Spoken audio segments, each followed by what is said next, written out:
سچائی ہمارے دین کا بہت بڑا حصہ ہے۔ ہمارے دین کے اندر سچائی کی بڑی اہمیت ہے اور بڑی فضیلت ہے۔ اسی طریقے سے جھوٹ، اس کی بڑی مذمت کی گئی ہمارے دین میں، اور جھوٹا انسان اللہ کی نظر میں ناپسندیدہ انسان ہے۔ اللہ کے رسول صلی اللہ تعالی علیہ وسلم کا ارشاد ہے کہ تم ہمیشہ سچائی کا راستہ اختیار کرنا، سچ بولنا، کیونکہ سچے لوگ اللہ کو پسند ہیں۔ اللہ تعالیٰ خود بھی سچے ہیں۔ قرآن کریم میں اللہ تعالیٰ فرماتے ہیں وَمَنْ أَصْدَقُ مِنَ اللَّهِ حَدِيثًا، اللہ سے زیادہ سچا کون ہو سکتا ہے؟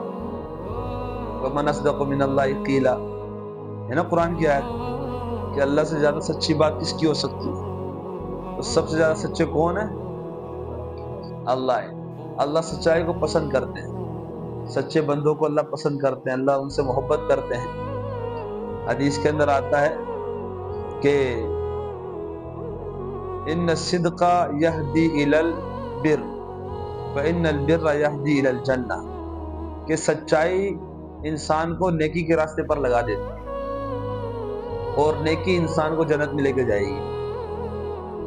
اور فرمایا کہ وَإِنَّ الْكِذْبَ يَهْدِي إِلَى النَّارِ وَإِنَّ الْفُجُورَ يَهْدِي إِلَى النَّارِ، فرمایا جھوٹ، جو انسان جھوٹ بولتا ہے یہ آدمی کو گناہ گار بنا دیتی ہے اور گناہ گار انسان جہنم کی طرف جائے گا۔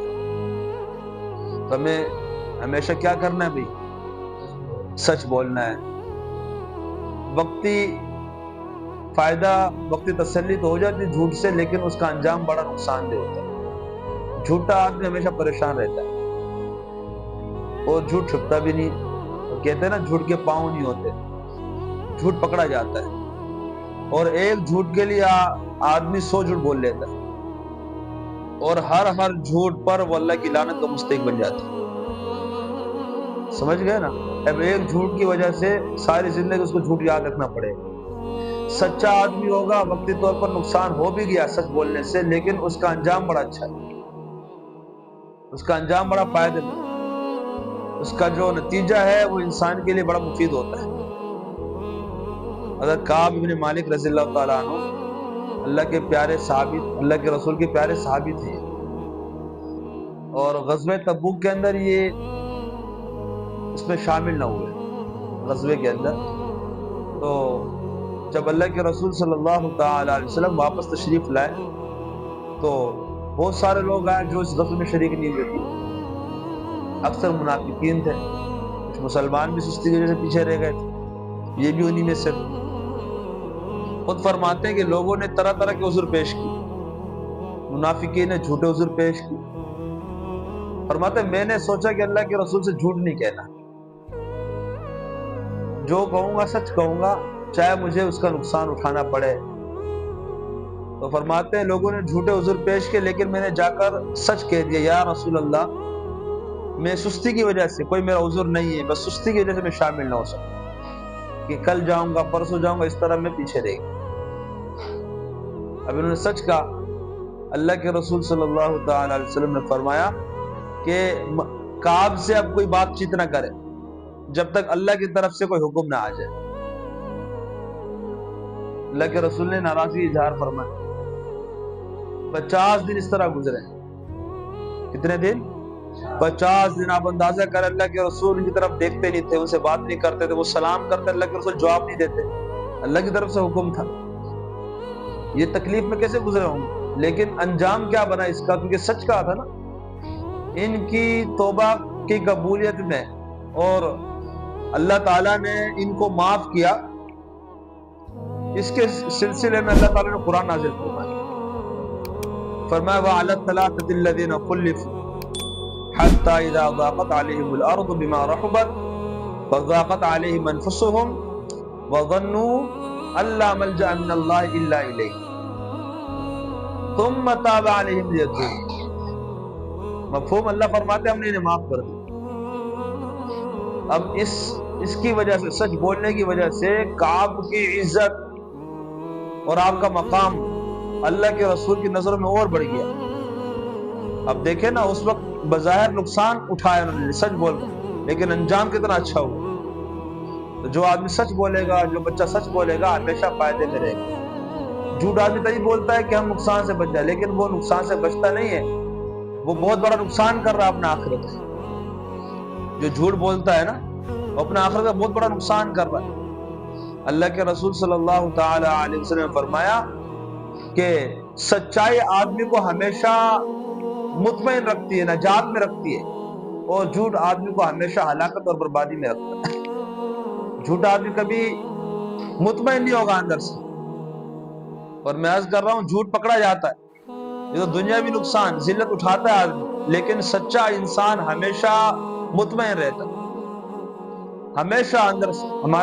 ہمارے اور آپ کے پیارے آقا صلی اللہ تعالی وسلم حدیث میں آتا ہے کہ ابھی آپ نبی نہیں بنے تھے، آپ کو نبوت نہیں ملی تھی اللہ کی طرف سے، لوگ اس وقت آپ کو الصادق الامین کہا کرتے تھے کہ دیکھو سب سے سچا انسان آ رہا ہے، امانت دار انسان آ رہا ہے۔ آپ کو جہاں دیکھا جاتا آپ کو نام سے نہیں پکارا جاتا، ہمارے پیارے نبی کو نام سے نہیں پکارا جاتا، فرماتے الصادق الامین، یہ تو سچے انسان ہے۔ تو ہم تو اس نبی کی امتی ہے نا، جن کی سچائی کے اپنے مخالف بھی گواہی دیا کرتے تھے، اپنے کفار مشرکین وہ کہا کرتے تھے بڑے سچے انسان۔ تو ہم تو اس نبی کی امتی۔ تو میں عرض کر رہا ہوں سچا انسان اللہ کا پیارا، اللہ کے رسول کا پیارا، اور سچا انسان ہمیشہ مطمئن، ہمیشہ فائدے میں۔ اگر امام احمد بن حنبل رحمۃ اللہ علیہ کا واقعہ مشہور ہے، ان کے زمانے میں ایک فتنہ اٹھا تھا۔ فتنہ کیا تھا کہ یہ قرآن جو ہم پڑھتے ہیں اللہ کا کلام ہے نا، فتنہ یہ تھا کہ یہ اللہ کی مخلوق ہے۔ یاد رکھنا ہے، آپ کو ایک مسئلہ بتا دوں، قرآن کریم ہے نا، یہ اللہ کی صفت ہے، اللہ کی مخلوق نہیں ہے۔ جو ہم قرآن پڑھتے ہیں یہ الفاظ جو اللہ کی طرف سے آئے ہیں، اللہ کا کلام ہے۔ فتنہ یہ اٹھا کہ یہ اللہ کی مخلوق ہے۔ مخلوق کا کیا مطلب ہوتا ہے؟ مخلوق اللہ کا غیر، ہم سب اگر اللہ کی مخلوق ہے نا، یہ آسمان ہے، یہ زمین ہے، یہ سب کیا ہے؟ جتنی بھی چیز ہے یہ سب اللہ کی مخلوق ہے۔ مخلوق کا مطلب ان کا پہلے وجود نہیں تھا، اللہ نے ان کو وجود دیا ہے۔ قرآن کے بارے میں ہمارا ایمان ہے یہ ہمیشہ سے ہے، یہ مطلب ہے۔ تو فتنہ یہ اٹھا کہ یہ بھی اللہ کی مخلوق ہے۔ امام احمد بن حنبل رحمۃ اللہ علیہ اس پر ڈٹے رہے، نہیں یہ اللہ کا کلام، اللہ کی صفت، یہ مخلوق نہیں ہے۔ اس پر ان کو بڑی اذیتیں دی گئی، بڑی سزائیں دی گئی، بڑی تکلیفیں دی گئی، بیڑیاں ان کے پاؤں میں، ہتھکڑیاں ان کے ہاتھوں میں ڈال کر انہیں جیل خانے میں طرح طرح کی سزائیں دی جاتی کہ تم اس بات کا اقرار کر لو کہ قرآن اللہ کی مخلوق ہے۔ تو آپ نے فرمایا کہ میں اس چیز کا کیسے اقرار کر سکتا ہوں جس کا مجھے علم ہے کہ یہ جھوٹ ہے، جس کے جھوٹا ہونے کا مجھے علم ہے، میں اس کے اقرار کیسے کر لوں؟ یعنی سچائی کو نہیں چھوڑا۔ پھر اللہ تعالیٰ نے کیسی عزت دی، دین کا امام بنایا اللہ نے۔ اور آپ کو پتا ہے نا جو 4 بڑے بڑے امام ہیں ان میں ایک امام احمد بن حنبل رحمۃ اللہ علیہ، اللہ نے یہ مقام دیا، کیوں؟ سچائی پر قائم۔ تو ہمیں سبق ملتا ہے، ہمیشہ کیا کرنا ہے؟ ہم نے سچ بولنا ہے، ہمیشہ اپنے والدین سے، اپنے استادوں سے کیا کرنا ہے بھائی؟ سچ بولنا ہے۔ جھوٹ اللہ کے رسول نے فرمایا بہت بڑا گناہ ہے، جو بڑے بڑے گناہ انسان کو جہنم میں لے کے جانے والے۔ حدیث میں آتا ہے، آپ نے صحابہ کرام سے فرمایا کہ میں تمہیں بڑے بڑے گناہ نہ بتاؤں؟ حضرات صحابہ کرام نے عرض کیا رسول ضرور بتائیں۔ آپ نے فرمایا اللہ کے ساتھ کسی کو شریک کرنا، یہ بہت بڑا گناہ ہے۔ آپ نے فرمایا والدین کو ناراض کرنا، ان کو تکلیف پہنچانا، یہ بہت بڑا گناہ انسان کو جہنم میں لے کے جائے۔ آپ یہ فرما رہے تھے، آپ نے تکیہ لگا رکھا تھا، سہارا لے رکھا تھا، پھر آپ سیدھے ہوئے اور تاکید کے ساتھ آپ نے فرمایا ہاں جھوٹ بولنا اور جھوٹی گواہی دینا، فرمایا بہت بڑا گناہ ہے۔ آپ پہلے لیٹے ہوئے ٹیک لگائے ہوئے، پھر آپ سیدھے ہوئے، آپ نے 2-3 بار فرمایا جھوٹ بولنا اور جھوٹی گواہی دینا فرمایا بہت بڑا گناہ انسان کو جہنم میں لے۔ تو ہمیشہ کیا کرنا ہے بچوں؟ سچ بولنا ہے، چاہے بازار اس کا نقصان نظر آئے، ہمیں نقصان کو نہیں دیکھنا، وہ نقصان انشاءاللہ اس کا انجام بڑا اچھا ہوگا۔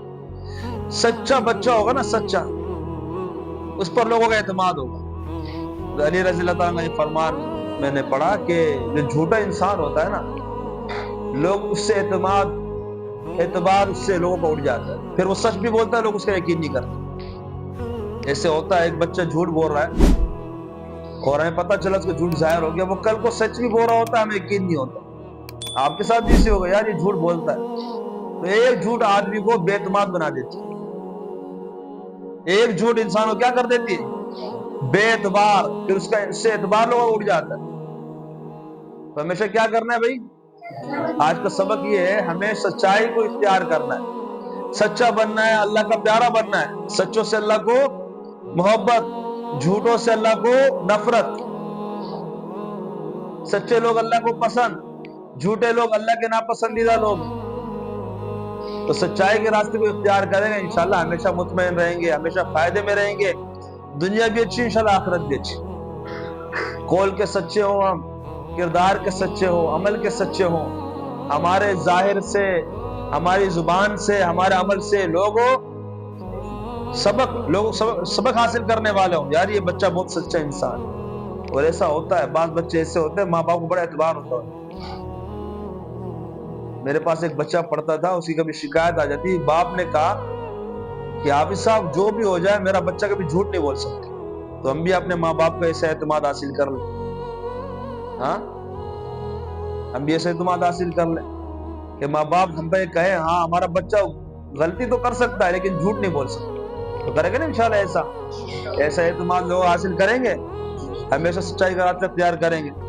اللہ تعالیٰ ہم کو سچائی کا راستہ اختیار کرنے والا بنا دے، ہمیشہ سچائی کے ساتھ دوسروں کے ساتھ پیش آنے والا بنا دے، سچ بولنے کی توفیق نصیب فرمائے، ہر حال کے اندر سچائی کے دامن کو تھامنے والا بنا دے۔ وآخر دعوانا الحمدللہ۔